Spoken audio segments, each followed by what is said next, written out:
आज बनवूया कुरकुरीत अशी कचोरी. नाही मैदा घ्यायचे नाही पीठ, तर घ्यायचे पोहे. 1 कप पोहे स्वच्छ धुवून चांगला 10 मिनिटं भिजू द्या. तो पण सारण बनवूया. गरम गरम तेलात जिरं, हिंग, लसूण आल्याची पेस्ट, हळद, लाल तिखट घालायचे. नंतर उकडलेले बटाटे 2. त्याचबरोबर इथे आपण घालणार आहोत थोडंसं गरम मसाला आणि मीठ. सगळं मिश्रण मिक्स करायचं. लिंबू आणि कोथिंबीर पिळायची आणि आपलं सारण रेडी झालं. आता इथे बघा पोहे चांगले नरम झालेत. मीठ घालायचे. 2 चमचे बेसन, थोडंसं पाणी मारून पीठ मळून घ्यायचे.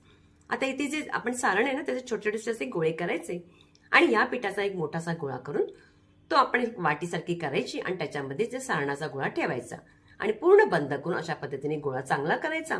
आता हे आपण अगदी तळणार नाही आहोत, आपण आप्पे पात्रामध्ये बनवू. आप्पे पात्रामध्ये तेल घालायचं आणि चांगले अगदी गोळे ठेवायचे. 2-3 मिनिटांनी चांगलं उलटून मस्त असे आपले रेडी होतात. खायला अप्रतिम लागतात, चांगले कुरकुरीत असे बनतात आणि बनवायलाही सोपे. रेसिपी जर तुम्हाला आवडली असेल ना त्याला लाईक करायचं.